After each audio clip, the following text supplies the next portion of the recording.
Bonjour à tous et bienvenue dans la suite de notre série sur la vénération des reliques. On va continuer avec les fondements scripturaires d'après le Nouveau Testament.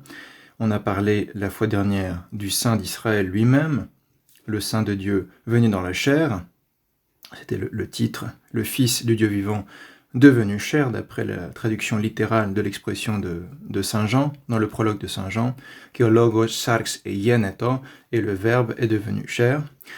On va s'intéresser maintenant aux conséquences pour les chrétiens, pour les disciples du Christ, pour les apôtres en premier lieu et ceux qui suivent les apôtres, de cet événement, la seule chose nouvelle sous le soleil, dira saint Jean Damascène, qui est l'incarnation du Fils de Dieu, qui a des conséquences pour l'anthropologie, évidemment. C'est un rachat du péché des hommes par le sacrifice du Christ sur la croix. C'est dans tous nos offices orthodoxes concernant la passion du Christ, on voit à quel point c'est fondamental en termes de rachat du péché ancestral.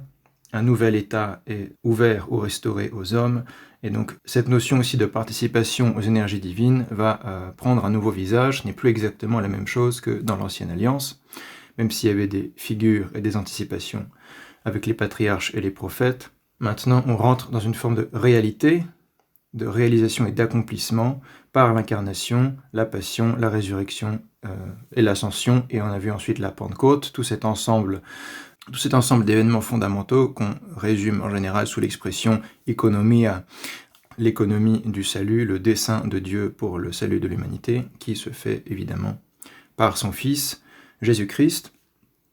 Donc on va voir maintenant les conséquences pour les saints, ceux qui sont appelés Agi dans le Nouveau Testament, en continuité avec évidemment l'utilisation de ces termes dans l'Ancien Testament, où on a osios, agios, qui sont déjà utilisés, et c'est réutilisé notamment par saint Paul pour la réalité de la Nouvelle Alliance. On va voir un peu ce que ça veut dire, les points communs, les différences, avec les textes qu'on a déjà vus. Pour commencer, le proto-martyr, le martyr de saint Étienne, ou saint Stéphane. Comme vous le savez peut-être, Étienne est une dérivation phonétique par altération successive de Stéphane.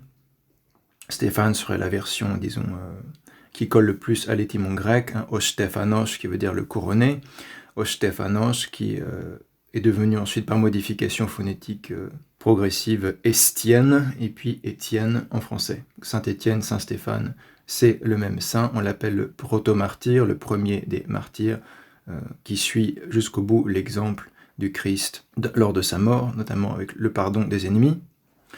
On va voir comment est raconté ce martyr de Saint-Étienne dans les Actes des Apôtres, chapitre 7, versets 54 à 60, et chapitre 8, verset 2. En entendant ces paroles, la rage déchirait leur cœur, et ils grinçaient des dents contre lui. Il s'agit ici des Juifs qui sont persécuteurs des chrétiens à ce moment-là. Mais Étienne, qui était rempli de l'Esprit Saint, iparchonde pliris pneumatos agiou, ayant fixé les yeux au ciel, vit la gloire de Dieu, et Jésus debout à la droite de Dieu. Atenisas istonoranon ise zoxan seu, que ishun estota exection tu seu. Alors il dit, voici que je vois les cieux ouverts, et le Fils de l'homme debout à la droite de Dieu. Isu theora tus uranus aneogmenus, que ton ion tu anthropu exection tu seu estota. Référence à Daniel chapitre 7 verset 13. Les Juifs poussèrent alors de grands cris en se bouchant les oreilles, et ils se jetèrent tous ensemble sur lui. Puis, l'ayant entraîné hors de la ville, ils le lapidèrent. Ça veut dire qu'ils le tuent en lui jetant des pierres. Pendant qu'ils le lapidaient, Étienne priait en disant « Seigneur Jésus, reçois mon esprit. Kyrie ishu vexeto pneumamu. » Puis, s'étant mis à genoux, il s'écria d'une voix forte « Seigneur, ne leur impute pas ce péché. » Après cette parole, il s'endormit dans le Seigneur. Et qui mithi. Des hommes pieux ensevelirent Étienne, sine komishan zeton Stéphanon andres evlavis, et firent sur lui une grande lamentation. L'Acte des Apôtres 7 et 8, ça raconte donc ce premier martyr de l'histoire de l'Église d'après les Actes des Apôtres. On a d'une part cette affirmation qu'Étienne est rempli de l'Esprit Saint, iparchonze pliris pneumatos agiou. Il est rempli de l'Esprit Saint, et à ce moment-là, où il va confesser la foi une dernière fois avant son martyre, Fixant les yeux au ciel, il voit la gloire de Dieu, c'est-à-dire du Père. Dans ce type de contexte, Othéos, c'est le Père, distingué ici de Jésus, le Fils. Il voit la gloire du Père et Jésus debout à la droite de Dieu, c'est-à-dire à la droite de son Père. Et ça fait référence, tout ça, à une prophétie de Daniel, dans le livre de Daniel, livre 7, paragraphe 13. Donc on sait que pour les auteurs des Actes des Apôtres, cette prophétie ou vision de Daniel se réalise déjà lors du premier avènement du Christ. Il s'agit d'une vision dans le livre de Daniel de l'Ancien des Jours et d'un comme un fils de l'homme qui apparaît aussi, qui reçoit la royauté éternelle, etc. Les attributs du Père de l'Ancien des Jours. Donc l'Ancien des Jours ici est identifié avec la personne du Père et celui qui est comme un fils de l'homme, like a son of man en anglais, semblable à un fils d'homme, est identifié au Christ qui est à la droite du Père dans cette lecture des Actes des Apôtres. Donc Étienne voit que le Christ est à la droite du Père, on est après l'ascension évidemment, et il demande au Christ de recevoir son esprit. Ce qui veut dire que sa foi, c'est que après sa mort, son âme va rejoindre cet endroit des cieux où il y a l'Ancien des Jours avec son Fils à sa droite. Donc, qu'il va aller au paradis spirituel. Clairement, il ne va pas au Sheol. C'est encore une fois très clair que, au moins à partir de la crucifixion et le moment où le Christ dit au bon larron « Aujourd'hui tu seras avec moi au paradis », ceux qui meurent en Christ vont au paradis. Ils ne vont pas dans le royaume des morts, ils ne vont pas dans l'Hadès. C'est confirmé ici, Étienne demande directement au Seigneur Jésus-Christ qu'il voit dans les cieux ouverts de recevoir son esprit, c'est-à-dire son âme, ici c'est à peu près équivalent. C'est le souffle qu'il va rendre littéralement, et rendre l'âme, rendre le souffle, c'est un petit peu équivalent dans ces contextes. Et les Actes des Apôtres précisent, après ces paroles, il s'endormit implicitement dans le Seigneur, ekimithi. Et cette idée de dormition ou de s'endormir dans le Seigneur sera reprise de siècle en siècle par les chrétiens dans l'Église pour parler de ceux qui sont morts dans le Seigneur. On préfère dire qu'ils se sont endormis. Physiquement, ils sont morts, évidemment, c'est pas faux de le dire. L'âme est séparée du corps, mais pour exprimer cette réalité du fait que leur âme est auprès de Dieu, au paradis, on parle d'endormissement ou de dormition, et évidemment aussi pour manifester l'espérance de la résurrection. Donc ce n'est qu'un sommeil temporaire du corps qui devra ressusciter à la fin des temps, mais aussi ce n'est qu'une dormition puisque l'âme n'a pas subi la seconde mort, elle n'est pas dans l'Hadès, elle est spirituellement vivante, et donc c'est un petit peu comme quand on dort, notre esprit est en vie encore. On fait des rêves, on est en quelque sorte dans une réalité qui est à la fois réelle et irréelle, qu'on pourrait appeler la réalité subtile ou psychique, et donc l'âme continue d'avoir son activité quand le corps dort. Donc c'est un petit peu ça ici aussi, les corps des saints en quelque sorte sont en effet au repos jusqu'à la résurrection, mais leur âme est toujours en activité et auprès de Dieu. Et ensuite, des hommes pieux ensevelirent Étienne, donc évidemment, il y a toujours cette pratique de l'ensevelissement qui se poursuit dans la Nouvelle Alliance, pour la même raison, espérance dans la résurrection, et aussi la certitude que les restes des hommes saints, des hommes justes, des hommes de Dieu sont précieux et doivent être honorés, conservés avec honneur, etc. On peut voir immédiatement ce qu'en dit saint Augustin, fin 4e siècle, début 5e siècle, quand les reliques de saint Étienne sont retrouvées miraculeusement en Palestine. Donc en Afrique, on reçoit une partie des reliques de saint Étienne à cette occasion, et donc une chapelle est dédiée, comme dira saint Augustin, elle est dédiée à Dieu sur les reliques de saint Étienne, mais donc on conserve une partie des reliques de Saint-Étienne dans cette chapelle ou cette église, peut-être à Carthage, je ne sais plus exactement. Et à cette occasion, saint Augustin, qui est évêque d'Hippone, va prononcer un sermon. C'est le sermon 318 sur l'invention des reliques de Saint-Étienne, ça veut dire la découverte de ces reliques. Beaucoup de gens obtinrent des reliques de là-bas, lieu d'invention des reliques découvert en 415, c'est au début du 5e siècle en fait. Donc c'est aux alentours de 415 cette homélie. À quelques kilomètres de Jérusalem, car c'était là la volonté de Dieu, et ces reliques sont arrivées aussi loin qu'ici, à Hippone, en Afrique proconsulaire, c'est-à-dire grosso modo Tunisie, Libye actuelle, et peut-être une partie de l'Algérie, mais à voir. C'est pourquoi nous recommandons à la fois cet endroit, chapelle dédiée à Saint-Étienne, et ce jour à votre dévotion. Tous deux doivent être célébrés en l'honneur de Dieu, lui qu'Étienne a confessé.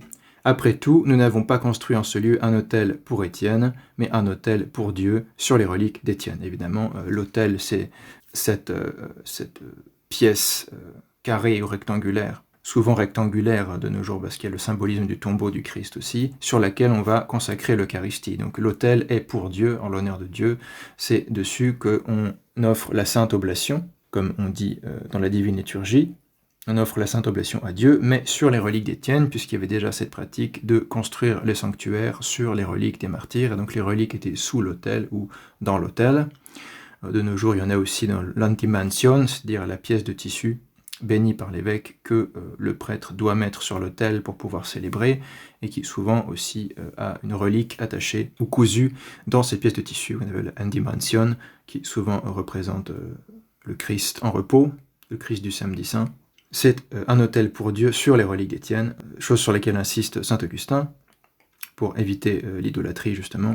Les autels de ce type sont agréables à Dieu. Pourquoi cela? Parce qu'elle est précieuse aux yeux du Seigneur, la mort de ses saints, psaume 115:6, on a déjà vu ça. Ceux qui ont versé leur sang pour leur Rédempteur ont été rachetés par son sang. Ici, il y a un rapport particulier du martyre de la sainteté dans la Nouvelle Alliance, en rapport avec la passion du Christ. C'est le sang rédempteur du Christ qui joue un rôle fondamental ici. Lui-même a versé le sien comme rançon pour leur salut, le salut de ceux qui croiront en lui et le suivront. Les martyrs, quant à eux, ont versé le leur en vue de la propagation de l'Évangile. Ils versent leur sang au nom du Christ pour être dans l'imitation et à la suite du Christ. Ils portent leur croix jusqu'au bout, et donc le Christ, c'est le Christ qui souffre en eux, on pourrait dire. C'est ce qui sera décrit dans les plus anciens actes des martyrs, d'accord, ce lien intime, cette union intime avec le Christ dans l'expérience du martyr, qui fait qu'il y a une sorte de glorification particulière aux yeux des premiers chrétiens de ces martyrs, de ces confesseurs de la foi, d'où l'honneur dans lequel on tient leurs reliques. On les considère comme des pierres précieuses ou plus précieuses que l'or et l'argent, etc. On verra ces textes plus tard, quand on parlera des premiers siècles. Ils lui ont donné quelque chose en retour, mais pas à partir de leurs propres ressources. C'est après tout grâce à un don de sa part qu'ils ont pu en être capables, et son don a été que cela qui pouvait être accompli par eux le fut en effet. On a déjà commenté là-dessus. Augustin, contre Pélage, veut absolument rien donner aux propres ressources des saints, ce qui peut aller trop loin d'un point de vue orthodoxe. Mais évidemment, la position de Pélage n'était pas acceptable non plus, ou de ses disciples qui ont été condamnés, en tout cas comme Célestius. La grâce de Dieu joue un rôle fondamental et premier, puisqu'elle est incréée et gratuitement donnée, évidemment. Dieu ne doit rien aux hommes, mais il faut une participation de l'homme à tout ça, sinon ça n'a aucun sens. La notion de liberté humaine et d'image et ressemblance de Dieu, ça suppose quand même une synergie, c'est la position orthodoxe. Donc on s'en tient plutôt à la position de saint Jean Cassien en cette affaire, qui sera taxé de semi-pélagianisme par la suite, mais c'est un petit peu une fausse hérésie du point de vue orthodoxe. Du point de vue orthodoxe, le pélagianisme est une hérésie, le prédestinationnisme est une hérésie, qui d'ailleurs a été condamnée dans les Gaules par plusieurs conciles, fin 4e, début 5e siècle, à l'époque de saint Faust de Riès, concile d'Arles et concile de Lyon. On y reviendra peut-être. La position prédestinationniste a été condamnée par l'Église, en tout cas l'Église gallo-romaine, et la position pélagienne aussi, mais le semi-pélagianisme, ça n'existe pas. Enfin, c'est une manière un peu calomnieuse d'appeler une position équilibrée qui dit que oui, on ne peut pas faire sans la grâce, mais on ne peut pas faire sans la collaboration de l'homme avec cette grâce non plus. Si l'un des deux manque, la sotériologie devient complètement déséquilibrée et peut assez vite dévier. Reprenons, donc en signe de sa faveur, il les a mis à l'épreuve du martyr, et cela est arrivé, ils ont souffert, ils ont terrassé le monde. Très belle punchline augustinienne ici. Donc voilà comment saint Augustin commente ce martyr de Saint-Étienne à l'occasion de l'invention des reliques de Saint-Étienne. Je rappelle, inventio, ça veut dire la découverte. Et en expliquant à son peuple pourquoi on est réunis ici dans cette chapelle où on a construit un autel pour Dieu sur les reliques de Saint-Étienne, et non pas un autel pour Étienne, mais l'honneur rendu au saint, comme dit saint Jérôme, doit rejaillir sur le maître. L'ombre de Saint-Pierre dans les Actes des Apôtres, chapitre 5, versets 12 et 14 à 16, un passage fameux concernant les pouvoirs de guérison que les apôtres ont suite à la Pentecôte. Beaucoup de signes et de prodiges se faisaient parmi le peuple par les mains des apôtres. Διάδε των χειρών των Αποστόλων εγίνετο σημεία και τέρατα εν το λαό πολλά. Chaque jour voyait s'accroître la multitude d'hommes et de femmes qui croyaient au Seigneur, en sorte qu'on apportait les malades dans les rues et qu'on les plaçait sur des lits ou des grabats, afin que lorsque Pierre passerait, son ombre au moins couvrit l'un ou l'autre d'entre eux. Ina erchomenu Petru kan iskia episkia sitini afton. On venait aussi en foule des villes voisines jusqu'à Jérusalem, amenant des malades et des hommes tourmentés par des esprits impurs, et tous étaient guéris. Itinesh etherapevondo apandes. Donc on voit quelle proportion ça prend ici, ces miracles de Dieu à travers les apôtres qui ont reçu l'Esprit Saint, qui sont devenus, comme on le verra, des temples du Saint-Esprit. Des signes et des prodiges se font par les mains des apôtres, donc ils font comme le Christ, ce que leur a transmis le Christ. Rappelez-vous, le Christ prie son Père pour que ceux qu'il lui a donnés participent à la même gloire qui est partagée entre le Père et le Fils avant la création du monde. D'où le fait que les apôtres réalisent les miracles que le Christ réalisait. Parce que eux, ils le réalisent par un don de Dieu, alors que le Christ le réalisait parce qu'il est Dieu. Beaucoup de signes de prodiges se font par les mains des apôtres, comme le Christ avec ses mains, et parfois avec d'autres choses, comme son manteau ou même son crachat. Il soigne les aveugles aussi par la salive. On n'a pas mentionné cet épisode, mais c'est assez remarquable aussi. Et les apôtres vont aussi pouvoir ressusciter des morts, guérir des aveugles, des paralytiques, etc., grâce au don du Saint-Esprit. Par leurs mains et même par leur ombre. C'est pour dire à quel point tout leur être était sanctifié par la grâce, même leur ombre, passant sur des malades, pouvait les guérir. Lorsque Pierre passerait, son ombre au moins couvrait l'un ou l'autre d'entre eux. Tous étaient guéris, évidemment. Ça ne veut pas dire que les apôtres s'amusaient simplement à donner de leur ombre sur les gens, mais eux, ils venaient imposer les mains, et parfois, rien qu'en passant, à cause aussi de la foi de ces gens qui venaient pour être guéris, ou pour être sauvés, au sens où on a vu, comme les Moroïs, grâce à cette foi qu'ils ont, qu'ils pourront être guéris même par l'ombre, ils sont guéris même par l'ombre. C'est Dieu qui peut réaliser ces miracles à travers ses saints. Dieu fait des miracles par le corps de saint Paul, Actes des Apôtres, chapitre 19, versets 11 à 12. Et Dieu faisait des miracles extraordinaires par les mains de Paul. Dynamiste utashtichusas epioseos vieton chiron Pavlu. C'est dynamisch, littéralement des puissances. Si c'est un autre terme, c'est pas simia, des signes, mais des puissances, c'est-à-dire des réalisations finalement de la puissance de Dieu. C'est traduit par des miracles ici. Au point qu'on appliquait sur les malades des mouchoirs et des tabliers qui avaient touché son corps. Osteke epitusaste nundas epifereste apotuchrotos aftu sudaria isimikinsia. Et les maladies les quittaient. Que apallaseste apafton tas nosus. Et les esprits mauvais étaient chassés d'eux. Donc là, non seulement saint Paul guérit par ses mains, évidemment, comme on a vu le Christ ressusciter, par exemple la fille du chef de synagogue en prenant sa main, mais même des mouchoirs ou des tabliers qui avaient touché son corps guérissent. Ceux qui ont foi que cela pourra se faire grâce à Dieu, et donc ça va même encore plus loin peut-être que l'épisode de l'hémorroïde, parce qu'elle touche la frange du manteau qui est sur le corps du Christ à ce moment-là. Mais là, c'est même des tissus qui ne sont plus en contact avec le corps de saint Paul, qui ont été en contact avec son corps et qui sont appliqués à des malades qui guérissent. Ce qui veut dire vraiment que le fait d'avoir été en contact un instant avec le corps du saint suffit à transformer ces simples objets, ces objets qui étaient communs, en objets sanctifiés, c'est-à-dire mis à part, à cause de ce contact avec les hommes de Dieu, les saints, les temples du Saint-Esprit qui ont reçu l'Esprit Saint. Saint Paul n'était pas là lors de la Pentecôte, malgré les icônes orthodoxes, donc il a reçu l'Esprit Saint par l'imposition des mains, ce qui montre que ce n'est pas seulement les apôtres qui sont présents à la Pentecôte qui bénéficient de ces charismes, mais aussi ceux qui ont reçu l'imposition des mains et donc l'Esprit Saint après leur baptême. Donc la prière du Christ, la prière sacerdotale de Jean 17, a bien été exaucée, non seulement pour ses disciples, mais aussi ceux qui, écoutant la prédication des apôtres, rentrent dans l'Église apostolique et reçoivent aussi ces charismes, cette participation à la gloire, qui fait qu'ils peuvent aussi réaliser ces miracles que réalisent les 12 et que réalisait lui-même le Christ avant cela. Les saints de Dieu, que saint Paul en particulier, mais aussi dans les Actes des Apôtres, on a la mention de ce terme déjà dans l'Ancien Testament de Haggai, les saints. On va voir un petit peu comment c'est présenté. Dans les Actes des Apôtres, chapitre 9, verset 13, Ananie répondit, « Seigneur, j'ai appris de plusieurs tout le mal que cet homme, Saül, c'est-à-dire l'ancien nom de Paul, a fait à tes saints dans Jérusalem. Tishagishu en Yerushalim. » C'est parce que le Seigneur dit à Ananie, un homme va venir te voir, Saül, et tu vas devoir t'en occuper, le baptiser, lui enseigner la foi, etc.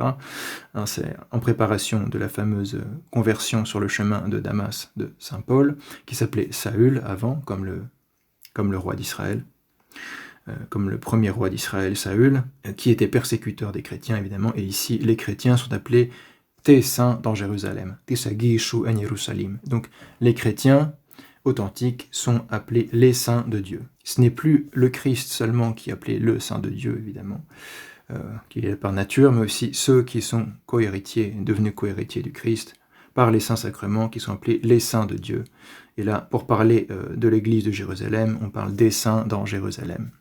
Dans l'épître aux Romains 1, 7, saint Paul dit à tous les bien-aimés de Dieu, donc c'est à qui il adresse sa lettre à tous les bien-aimés de Dieu, agapitis seu, appelés pour être saints, klitis agiis. On a à plusieurs reprises cette expression d'être klitos, appelé, avoir la vocation, être appelé à faire partie du nouvel Israël, du peuple de Dieu de l'Église, et donc à être agiis, saint, mis à part, sanctifié, faire partie de la portion du Seigneur. C'est la continuation d'Israël dans le Messie. Israël devient ce véritable Israël qui est le corps du Christ, son Église. Ecclesia Osion, rappelez-vous les psaumes, l'Église des saints. Donc ils sont bien aimés de Dieu, appelés pour être saints, qu'ils ont pour vocation à être agis.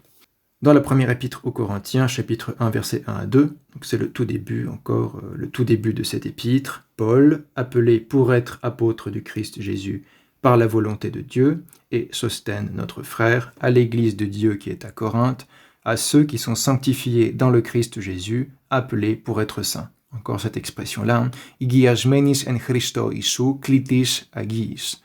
Ils ont cette vocation, cet appel à être agis, à être saints. Ils sont sanctifiés dans le Christ Jésus. Igiasmenis en Christo Isu. C'est une réalité de la nouvelle alliance. C'est seulement parce que le Christ est venu dans la chair, est mort sur la croix, est ressuscité des morts, est remonté à la droite du Père, a envoyé le don du Saint-Esprit, qu'on peut être sanctifié dans le Christ Jésus. Encore une fois, c'est l'application, le résultat efficace de la prière sacerdotale du Christ dans Jean 17, qu'on a vu dans la dernière vidéo. Qu'il soit sanctifié dans ta vérité, disait le Christ dans sa prière, c'est ce qui se réalise dans les actes des apôtres et qu'on retrouve dans ces allusions de saint Paul dans ses épîtres, quand il s'adresse aux chrétiens des différentes communautés. C'est ceux qui sont sanctifiés dans le Christ Jésus, appelés pour être saints. Pourquoi ? Parce que l'évolution normale du baptisé, c'est d'être sanctifié. Évidemment, ça ne veut pas dire qu'on est nécessairement un saint parce qu'on est rentré dans l'Église, mais c'est censé être la normalité. C'est très clair quand saint Paul parle. L'état normal du chrétien, c'est d'être sanctifié, parce qu'il a reçu le baptême, il a reçu les dons du Saint-Esprit, et il communie régulièrement au corps et au sang du Christ, s'il en est digne, et donc le Christ vit en lui. Rappelez-vous ce que le Christ dit sur l'Eucharistie, Celui qui mange mon corps et boit mon sang vit en moi et moi en lui, je demeure en lui et il demeure en moi, donc ils sont sanctifiés dans le Christ Jésus, c'est pour ça qu'ils sont appelés saints, et à se être manifestés comme des saints du Très-Haut. Rappelez-vous l'expression dans le livre de Daniel, les saints du Très-Haut, ou le peuple saint du Très-Haut, dans la vision de Daniel.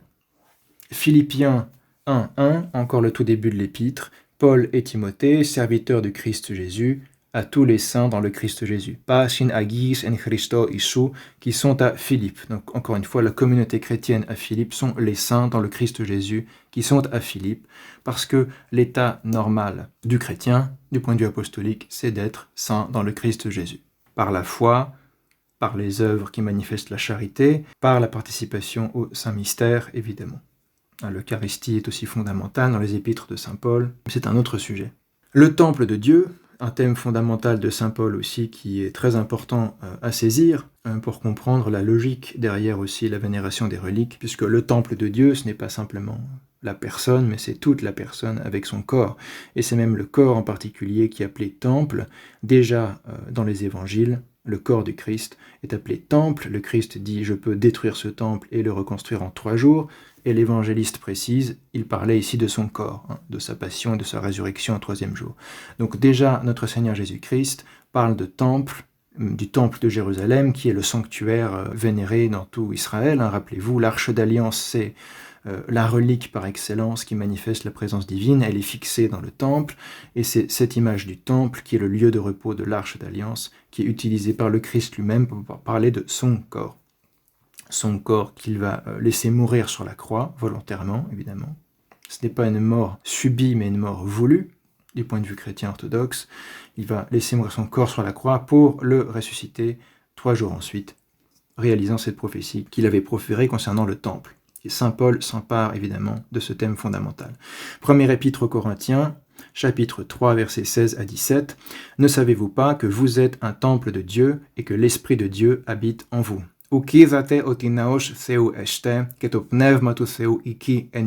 Évidemment, il s'adresse à des chrétiens orthodoxes qui ont été convertis à l'Église à Corinthe. Il ne s'adresserait pas comme ça à n'importe qui. Mais ceux-là qui ont reçu l'imposition des mains, le baptême et l'imposition des mains, et donc les dons de l'Esprit Saint, sont devenus des temples de Dieu dans le grec naos. Naos, c'est même un terme très fort qui peut vouloir désigner l'endroit le plus sacré du temple, c'est-à-dire le sanctuaire. Le sanctuaire de l'Église, aussi appelé onaos en grec. Donc ça peut désigner le temple ou le sanctuaire qui est en quelque sorte le Saint des Saints. C'est le Saint des Saints qui est le naos.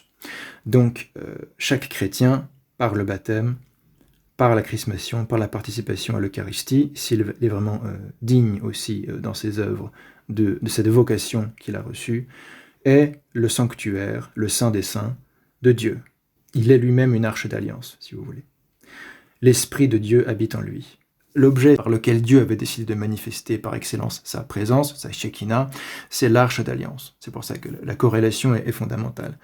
Dans la Nouvelle Alliance, chaque chrétien est appelé à devenir comme une arche de l'Alliance. Évidemment, l'arche de l'Alliance, source par excellence, c'est le corps du Christ. Et c'est parce qu'on devient membre du corps du Christ qu'on peut soi-même devenir comme une arche d'Alliance. C'est pour ça que saint Paul dit aux chrétiens qu'ils ont reçu de devenir co-héritiers du Christ. Sans le Christ, ça ne pourrait pas marcher. Le salut vient de Dieu seul, mais grâce à cette participation voulue par Dieu lui-même, c'est pour ça qu'il nous donne sa chair et son sang à être incorporés, pour qu'on participe à son humanité glorifiée, parce que Dieu le veut pour notre salut, on participe à cette arche d'alliance accomplie par excellence, qui est l'humanité du Christ, le corps du Christ, qui a reçu le Logos divin, et on peut nous-mêmes devenir de petites arches d'alliance. Donc des naos, des sanctuaires de Dieu, habitation du Saint-Esprit. Si quelqu'un détruit le temple de Dieu, Dieu le détruira, par des persécuteurs des martyrs, ou de ceux qui, en fait, par des péchés charnels, finalement souillent leur temple. Tout le contexte de l'épître aux Corinthiens, il y a des problèmes de mœurs dans cette communauté, sans doute des restes de paganisme. Saint Paul leur dit « Vous êtes devenus des temples de Dieu, vous ne pouvez pas faire ce que vous voulez avec votre corps, ça n'existe pas. » Si quelqu'un détruit le temple de Dieu, ou auto-souille son propre corps, Dieu le détruira, car le temple de Dieu est saint, et c'est ce que vous êtes vous-même. « Ogar naos tu seu agios estin. Rappelez-vous le psaume de David qui dit « Prosternez-vous devant l'escabeau de ses pieds, car il est saint, le Seigneur. Oti agios estin. » Ici, saint Paul dit « agios estin » du corps des chrétiens. « Ogar naos to theo agios estino » littéralement, le naos, le sanctuaire ou le temple de Dieu, est saint, évidemment. Tout Israël aurait été d'accord pour dire que le temple à Jérusalem est agios, puisqu'il a reçu en lui l'arche d'alliance qui est dans le Saint des Saints. Chaque chrétien, y compris dans son corps, devient un naos, un temple ou un sanctuaire de Dieu qui est agios, saint. Vous voyez, la connexion sémantique est très forte ici.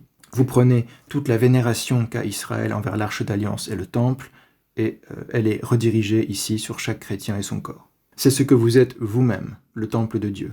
C'est quelque chose de très fort, évidemment, y compris pour un juif qui croit dans le Christ, de se dire que lui-même est devenu à peu près l'équivalent du Saint des Saints du temple à Jérusalem. Saint Paul revient là-dessus dans la même épître, chapitre 7, versets 19 à 20, encore une fois en s'opposant à ceux qui sont des fornicateurs, ou qui, d'une manière ou d'une autre, ne respectent pas leur corps, du point de vue biblique, du point de vue chrétien. Ils souillent leur corps comme s'ils n'étaient pas devenus des temples de Dieu, mais comme s'ils étaient toujours, finalement, dans le vieil homme, comme s'ils n'étaient pas morts en Christ et ressuscités en Christ par le baptême.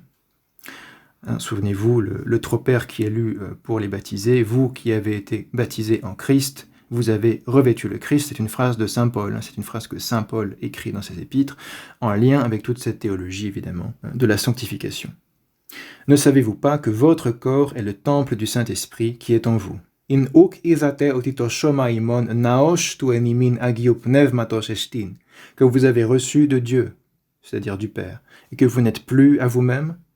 Vous n'êtes plus à vous-même, dit saint Paul. Fondamental. Même votre corps n'est plus à vous-même. Vous avez été sanctifié, mis à part par le Seigneur, pour être son temple.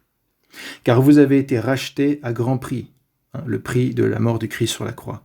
Glorifiez donc Dieu dans votre corps. Et certains manuscrits ont cette suite, et dans votre esprit qui appartiennent à Dieu. Atinaisti tuseu. Cette version plus longue fait partie du Textus Receptus, du texte reçu byzantin, donc c'est ce qui se trouve dans les Bibles orthodoxes. Et dans les éditions critiques, du fait que cette suite de la phrase ne se trouve pas dans tous les manuscrits, ils ont en général choisi de donner la version courte. Là, je vous laisse le choix d'avoir la courte ou la longue, mais sachez que dans les Bibles orthodoxes, c'est le texte byzantin qui ici a la version longue. Glorifiez donc Dieu dans votre corps et dans votre esprit, c'est-à-dire aussi dans votre âme rationnelle, qui appartiennent à Dieu, donc dans tout votre être, ce qui signifie finalement aimer Dieu de toutes ses forces, de toute son âme, et de tout son esprit, etc. C'est ici y compris avec votre corps, puisque votre corps a été sanctifié par cette participation à la mort et à la résurrection du Christ et à la Pentecôte. En particulier, la Pentecôte fait que l'homme est devenu temple du Saint-Esprit qui est en lui. To shoma imon, votre corps, votre shoma est naosh tu enimin agiou pneumatos, du Saint-Esprit qui est en vous. C'est très fort si on comprend toutes les ramifications, toutes les conséquences de ce qu'explique ici saint Paul, pour expliquer aux gens qu'il faut arrêter les bêtises, en quelque sorte. Il faut se rendre compte de la dignité qu'on a reçue gratuitement de Dieu, et en être digne. En retour, en être digne pour vraiment réaliser cette sanctification en acte. Et ça amène saint Paul à dire « glorifiez Dieu dans votre corps aussi ». C'est-à-dire en prenant soin du corps, en prenant soin évidemment dans un sens spirituel. Il ne s'agit pas de se pouponner nécessairement, mais en tout cas de ne pas chercher à détruire son corps. Et ça c'est très fondamental, on n'est pas manichéen, on n'est pas contre la matière, on n'est pas agnostique. Le corps fait partie du salut, participe à l'Esprit Saint, participe à la grâce. Par conséquent, tout ce qui va à l'encontre de la santé du corps, qui serait une dévaluation du corps, peut tendre à être finalement antichrétien, si vous voulez. Ce serait la grande défense du christianisme face aux manichéens et agnostiques, c'est de justement défendre la valeur de la matière dans la création, puisque le Dieu qui a créé ce monde n'est pas un mauvais démiurge, c'est le Dieu d'Abraham, d'Isaac et de Jacob, c'est le Dieu qui est aussi le Christ incarné, qui c'est le Seigneur de gloire, c'est lui qui a créé ce monde. Donc la matière n'est pas mauvaise, ce sont les passions qui sont mauvaises. Et les passions, c'est une mauvaise conception et utilisation des choses de ce monde d'une manière désordonnée qui n'est pas selon Dieu.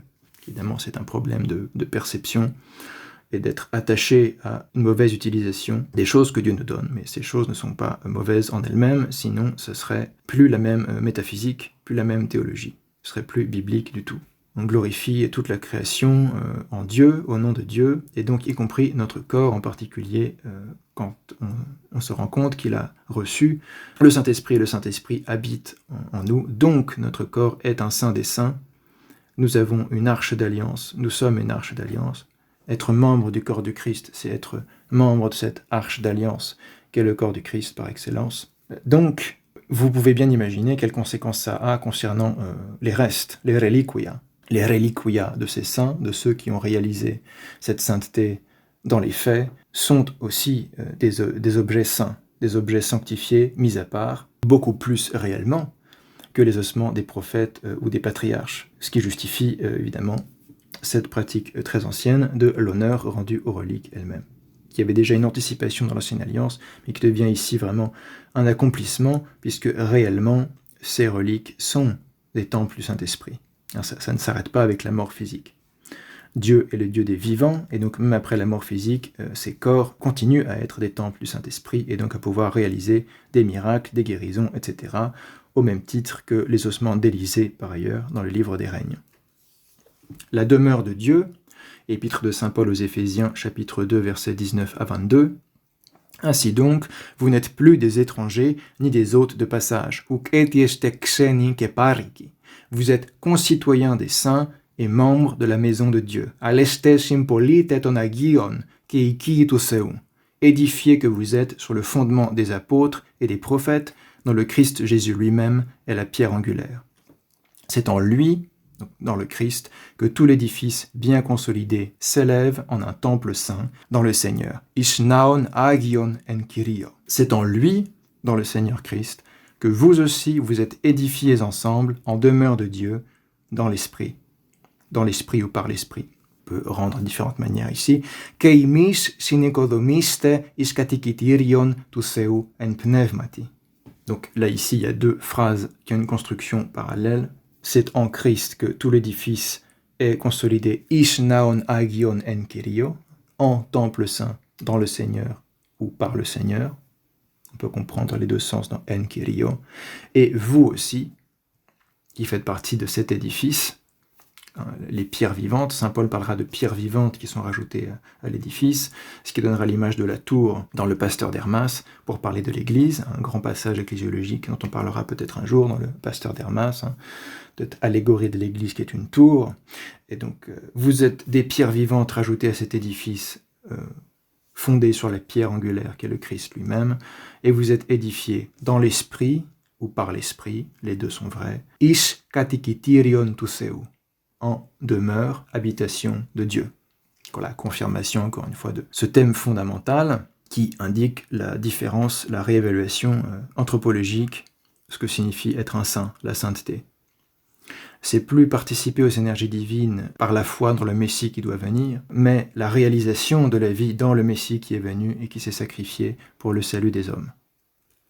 Participant de la nature divine, seconde épître de Saint Pierre, chapitre 1, versets 3 à 4, passage fondamental évidemment sur laquelle, entre autres, s'appuie la doctrine orthodoxe de la déification de l'homme. Comment est-ce que Saint Pierre parle de cette participation à la gloire incréée dont parle le Christ lui-même dans l'évangile de Jean?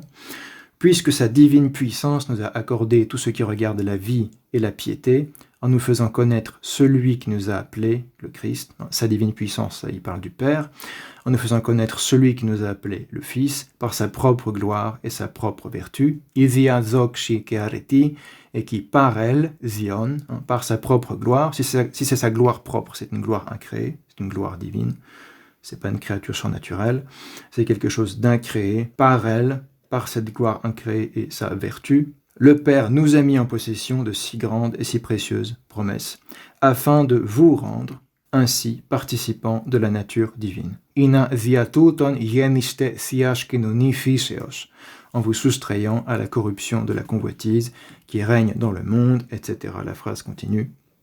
Une phrase assez longue, très important, la seconde épître de Saint Pierre, c'est un des exemples de pourquoi c'est très important. Ça exprime d'une autre façon la même chose que ce que nous explique Saint Paul ou l'évangile de Jean.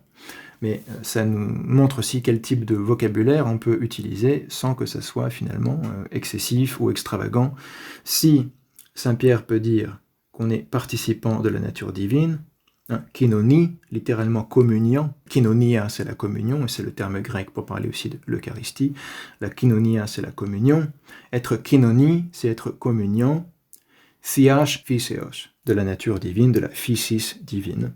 Évidemment, c'est compris en termes de grâce, dans la théologie orthodoxe, cette participation. On est communion à la nature de Dieu selon la grâce, katacharin, et pas selon l'essence, katousian. Seul Dieu lui-même, Père, Fils et Saint-Esprit, peut être Dieu par essence, mais les saints sont Dieu par participation, ce qui est un autre mode, évidemment.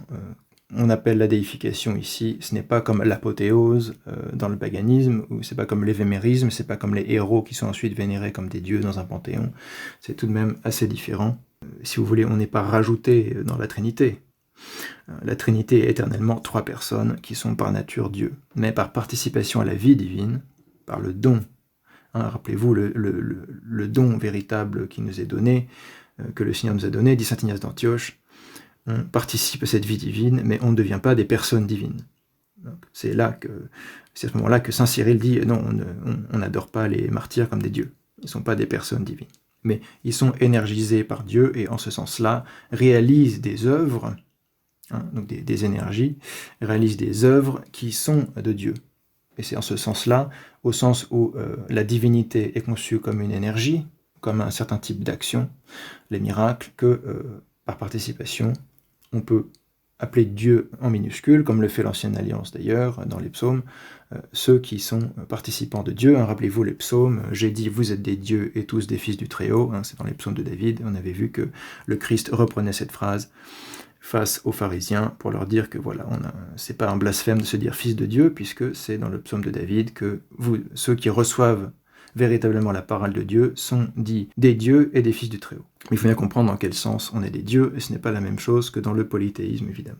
Donc voilà, participation à sa propre gloire, la gloire propre de Dieu, du Père et du Fils, reprise simplement de ce que saint Jean explique quand il rapporte la prière sacerdotale du Christ. On participe à la gloire même de Dieu, donc on participe en cela à la nature divine. L'onction du Saint, pour finir, première épître de saint Jean, chapitre 2, versets 20 à 21. Saint Jean dit, c'est pour vous, s'adresse évidemment à des chrétiens, on ne sait pas de quelle communauté en particulier, peut-être des mineurs. Pour vous, c'est du Saint que vous avez reçu l'onction. Kaimis chrisma echete apotoagiou. Et ici, du Saint, c'est un nom divin qui signifie du Christ ou de Dieu en général. Vous connaissez tout. Je vous ai écrit, non que vous ne connaissiez pas la vérité, mais parce que vous la connaissez et que vous savez qu'aucun mensonge ne vient dans la vérité. Et c'est notamment une épître écrite contre les gnostiques, pour condamner les gnostiques et les docétistes et appeler les chrétiens évidemment à ne pas tomber dans cette hérésie. Et pour ceux qui font partie de l'Église, qui ont été reçus dans l'Église et qui sont sous ici la coupe de Saint Jean, peut-être en Asie mineure, pour vous c'est du Saint que vous avez reçu l'onction. Référence probablement à la Pentecôte qui est transmise ensuite par imposition des mains, rappelez-vous, la descente de l'Esprit Saint, ce qu'on appelle la chrismation. Donc c'est appelé chrisma ici dans le texte, l'onction. Et c'est comme ça qu'on appelle la chrismation en grec, chrisma. Donc on a le baptisma, l'immersion, et chrisma, l'onction, les deux premiers sacrements de l'initiation chrétienne avant la koinonia, la communion. Petite note, le Saint est un nom divin issu de l'Ancien Testament, Yahweh, ou Jéhovah, comme vous voulez. Le tétragramme est le Saint d'Israël. Voir Psaume 70, 22, numérotation de la Septante, Isaïe 5, 24, ou simplement le Saint, Habakkuk 3, 3. Dans le Nouveau Testament, Jésus se voit attribuer le titre de Saint de Dieu, Agios tou Theou, dans l'Évangile selon saint Marc 1, 24. Vous serez saints parce que moi, le Seigneur votre Dieu, je suis saint, dit le Seigneur, Lévitique 11, 44 et 45, 19, 2 et 20, 26, ça revient souvent dans le Lévitique, repris en première épître de Pierre 1, 16.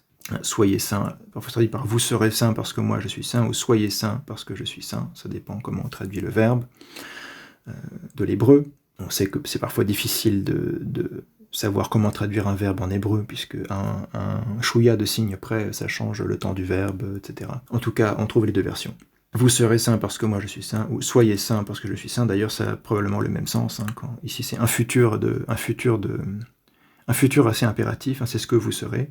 You shall be saints, on peut traduire en anglais. Vous serez à coup sûr saint parce que je suis saint. Donc si vous participez, si vous obéissez à mes commandements, vous serez saint. Parce que tout simplement, vous serez en collaboration avec celui qui est saint par excellence. Au plus fort de la divine liturgie eucharistique, une fois les saints donc consacrés, le prêtre s'exclame les choses saintes pour les saints, ta agia tis agis en grec, sancta sanctis en latin, sviataya sviatich en slavon. Vous pouvez vous y retrouver selon votre langue liturgique. Je ne connais pas les autres versions, mais voilà, ça remonte à l'ère apostolique, ce passage, on le sait par les textes anciens.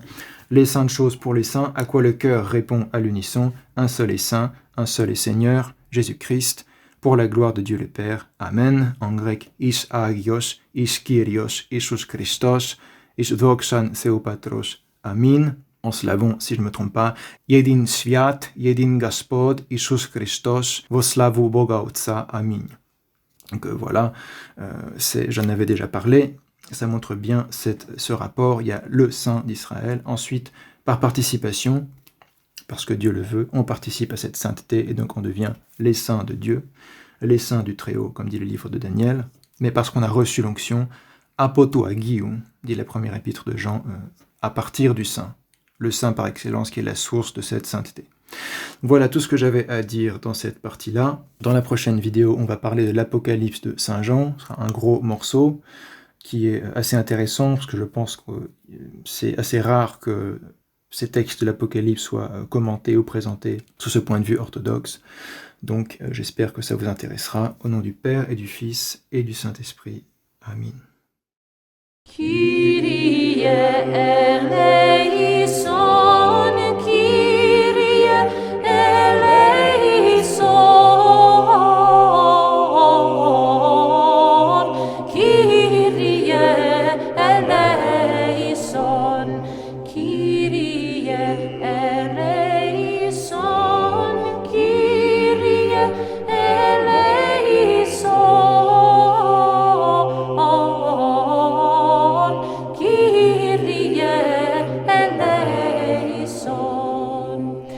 Kyrie eleison, Kyrie eleison, Kyrie eleison, Kyrie eleison, Kyrie eleison, Kyrie eleison, Kyrie eleison, Kyrie eleison, Kyrie eleison, Kyrie eleison.